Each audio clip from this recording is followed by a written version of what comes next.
Hello everyone, hope you're all okay. And we are starting the book of Judges. Now the book of Judges stands in stark contrast to Joshua. In Joshua, an obedient people conquered the land through trust in the power of God. In Judges, however, a disobedient and idolatrous people are defeated time and time again because of their rebellion against God. In 7 distinct cycles of sin and salvation, Judges shows how Israel had set aside God's law and in its place substituted what was right in his own eyes. The recurring result of abandonment from God's law is corruption from within and oppression from without. During the nearly 4 centuries spanned by this book, God raises up military champions to throw off the yoke of bondage and to restore the nation to pure worship. But all too soon the sin cycle begins again. As a nation, the nation's spiritual temperature grows steadily colder. The Hebrew title is Sophatim, meaning judges, rulers, deliverers, or saviors. Shofet not only carries the idea of maintaining justice and settling disputes, but it is also used to mean liberating and delivering. First the judges deliver the people, then they rule and administer justice. The Septuagint used the Greek equivalent of this word, kretai, judges. The Latin Vulgate called it Liber Judicum, the book of Judges. This book could also appropriately be titled the Book of Failure. Chapter 1. Now after the death of Joshua, it came to pass that the children of Israel asked the Lord, saying, Who shall be first to go up for us against the Canaanites to fight against them? And the Lord said, Judah shall go up. Indeed, I have delivered the land into his hand. So Judah said to Simeon his brother, Come up with me to my allotted territory, that we may fight against the Canaanites, and I will likewise go with you to your allotted territory. And Simeon went with him. And Judah went up, and the Lord delivered the Canaanites and the Perizzites into their hand, and they killed 10,000 men at Bezek. And they found Adoni-Bezek in Bezek, and fought against him, and they defeated the Canaanites and the Perizzites. Then Adoni-Bezek fled, and they pursued him and caught him and cut off his thumbs and big toes.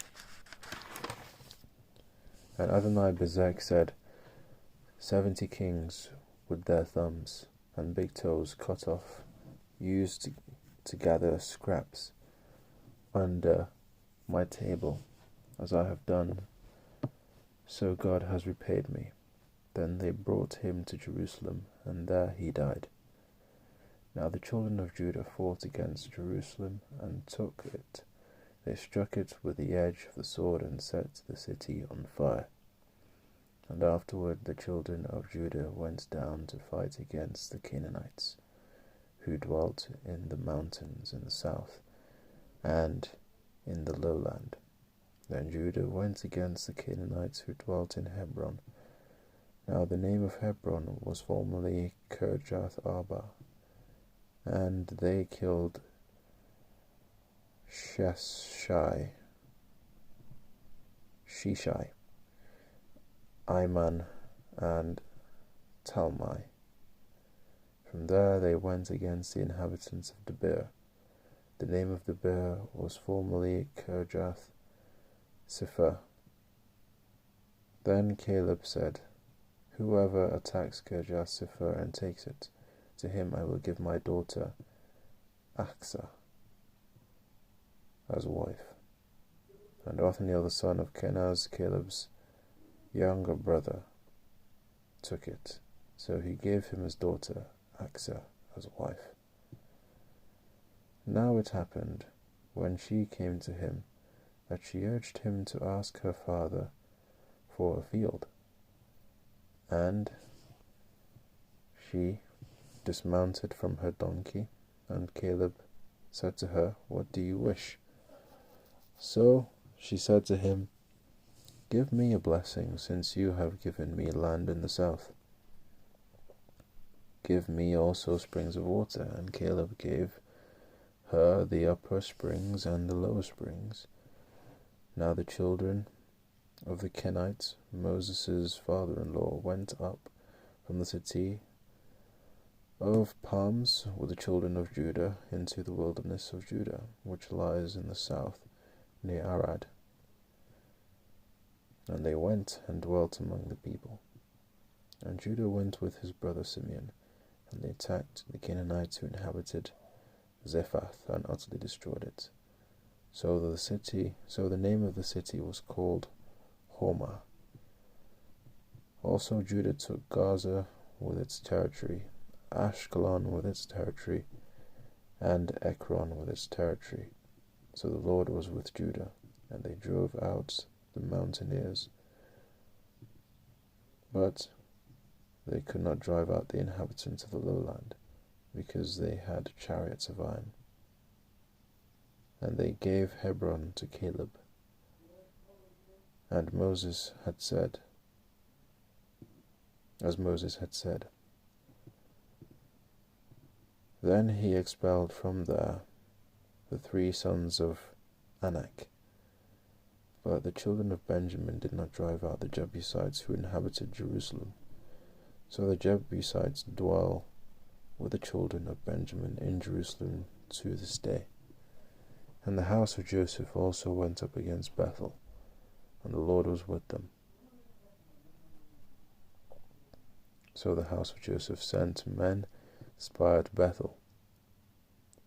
The name of the city was formerly Luz. And when the spies saw a man coming out of the city, they said to him, "Please show us the entrance to the city, and we will show you mercy." So he showed them the entrance to the city, and they struck the city with the edge of the sword, but they let the man and all his family go. And the man went to the land of the Hittites, built a city, and called its name Luz, which is its name to this day. However, Manasseh did not drive out the inhabitants of Beth Shean and its villages, or Tanach and its villages, or the inhabitants of Dor and its villages, or the inhabitants of Iblaim and its villages, or the inhabitants of Megiddo and its villages, for the Canaanites were determined to dwell in that land. And it came to pass, when Israel was strong, that they put the Canaanites under tribute, but did not completely drive them out. Nor did Ephraim drive out the Canaanites, who dwell in Gezer. So the Canaanites dwelt in Gezer among them. Nor did Zebulun drive out the inhabitants of Kitron, or the inhabitants of Nahalol. So the Canaanites dwelt among them, and were put under tribute. Nor did Asher drive out the inhabitants of Akko, or the inhabitants of Sidon, or of Ahlab, Achzib, Helba, Aphik, or Rehob. So the Asherites dwelt among the Canaanites, the inhabitants of the land, but they did not drive them out. Nor did Naphtali drive out the inhabitants of Beth Shemesh, or the inhabitants of Beth Anath, but they dwelt among the Canaanites, the inhabitants of the land. Nevertheless, the inhabitants of Beth Shemesh and Beth Anath were put under tribute to them. And the Amorites forced the children of Dan into the mountains, they would not allow them to come down to the valley, and the Amorites were determined to dwell in Mount Heres, in Aijalon, and in Shaalbim. Yet when the strength of the house of Joseph became greater, they were put under tribute. Now the boundary of the Amorites was from the ascent of Akrabim, from Selah and upward. And the angel of the Lord came up from Gilgal to Bochim, and said, I lead you up from Egypt, and brought you to the land of which I swore to your fathers. And I said, I will never break my covenant with you, and you shall make no covenant with the inhabitants of this land. You shall tear down their altars, but you have not obeyed my voice. Why have you done this? Therefore I also said, I will not drive them out before you, but they shall be thorns in your side, and their gods shall be a snare to you. So it was, when the angel of the Lord spoke these words to all the children of Israel, that the people lifted up their voices and wept. Then they called the name of that place Bochim, and they sacrificed there to the Lord. And when Joshua had dismissed the people, the children of Israel went, each to his own inheritance, to possess the land. So the people served the Lord all the days of Joshua, and all the days of the elders who outlived Joshua, who had seen all the great works of the Lord which he had done for Israel. Now Joshua the son of Nun, the servant of the Lord, died when he was 110 years old, and they buried him within the border of his inheritance at Timnath Heres, in the mountains of Ephraim, on the north side of Mount Gash. When all that generation had been gathered to their fathers, another generation arose after them, who did not know the Lord, nor the work which he had done for Israel. Then the children of Israel did evil in the sight of the Lord, and served the Baals.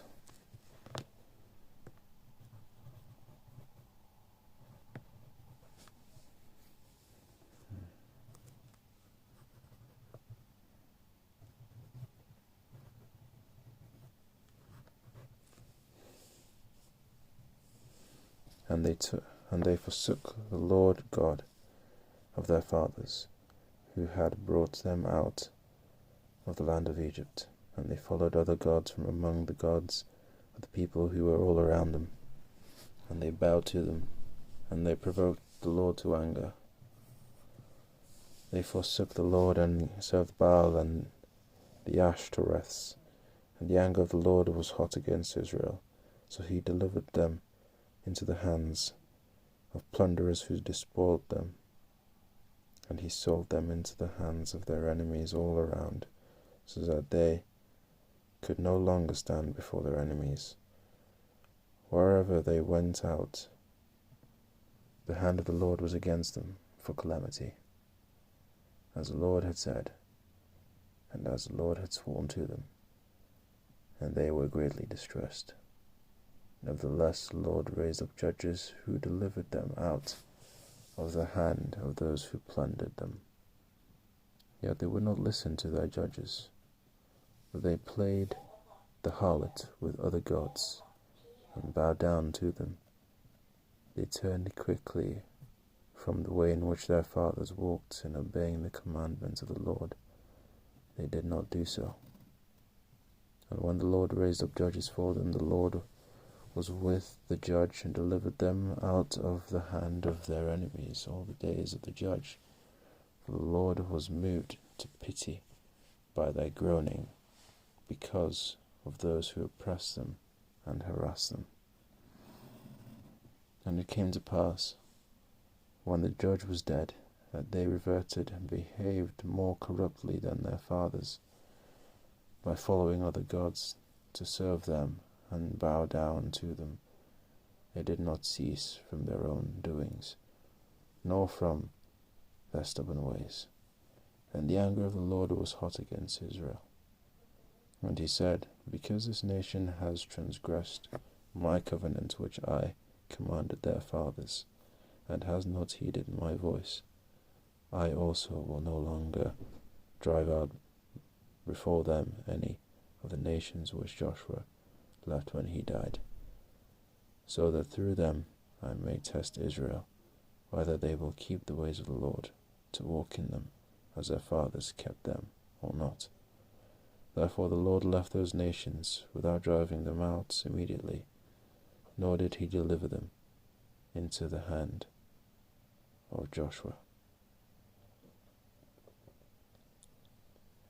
Now these are the nations which the Lord left, that he might test Israel by them, that is, all who had not known any of the wars in Canaan. This was only so that the generations of the children of Israel might be taught to know war, at least those who had not formerly known it, namely, 5 lords of the Philistines, all the Canaanites, the Sidonians, and the Hivites who dwelt in Mount Lebanon, from Mount Baal Hermon to the entrance of Hamath. And they were left that he might test Israel by them, to know whether they would obey the commandments of the Lord, which he had commanded their fathers by the hand of Moses. Thus the children of Israel dwelt among the Canaanites, the Hittites,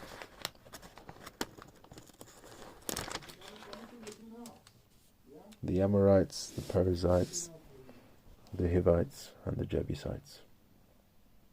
They took their daughters to be their wives, and gave their daughters to their sons, and they served other gods.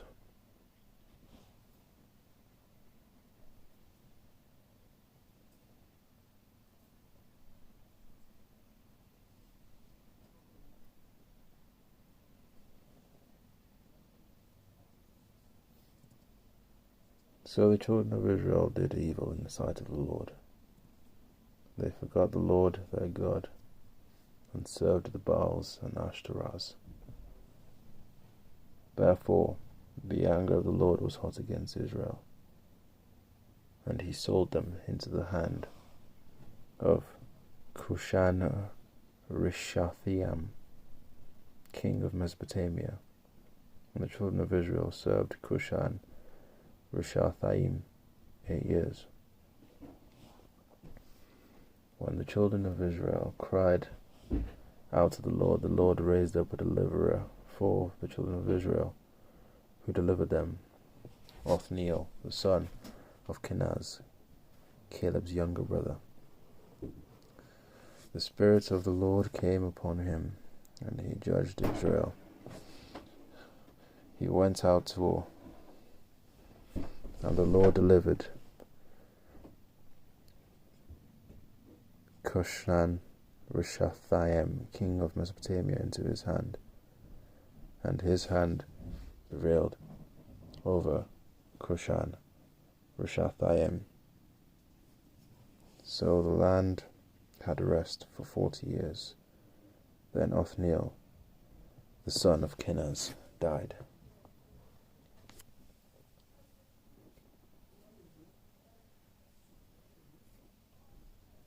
And the children of Israel again did evil in the sight of the Lord. So the Lord strengthened Eglon, king of Moab, against Israel, because they had done evil in the sight of the Lord. Then he gathered to himself the people of Ammon and Amalek, went and defeated Israel, and took possession of the city of Palms. So the children of Israel served Eglon, king of Moab, 18 years.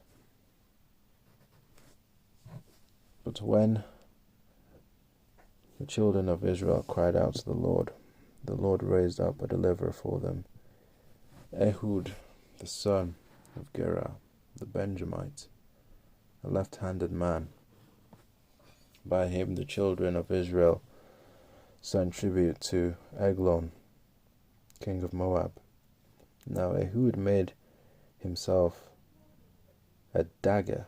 It was double-edged, and a cubit in length, and fastened it under his clothes on his right thigh.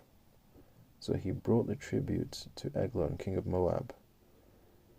Now Eglon was a very fat man, and when he had finished presenting the tribute, he sent away the people who had carried the tribute. But he himself turned back from the stone images that were at Gilgal, and said, I have a secret message for you, O king. He said, keep silence. And all who attended him went out from him. So Ehud came to him. Now he was sitting upstairs in his cool private chamber. Then Ehud said, I have a message from God for you. So he arose from his seat. Then Ehud reached with his left hand, took the dagger from his right thigh, and thrust it into his belly. Even the hilt went in after the blade, and the fat closed over the blade, for he did not draw the dagger out of his belly, and his entrails came out.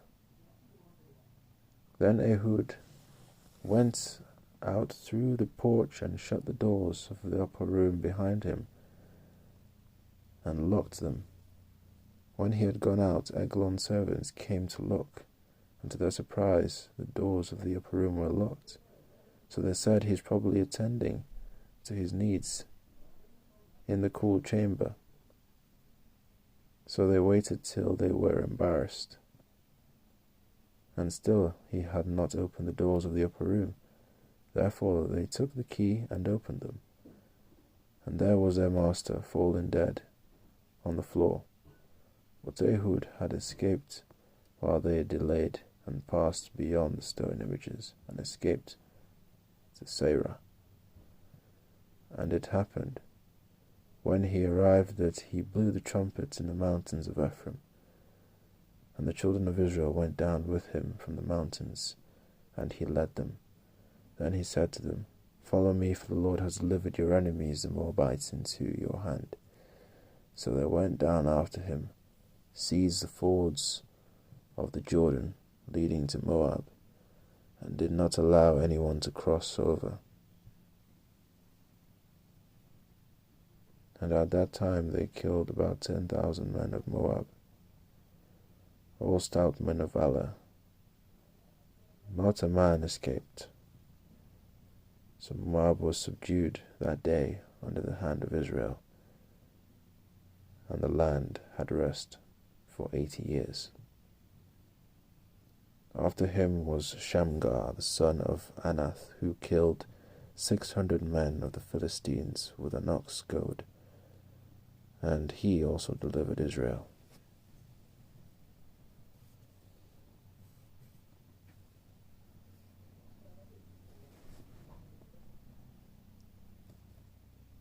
Thank you all for listening.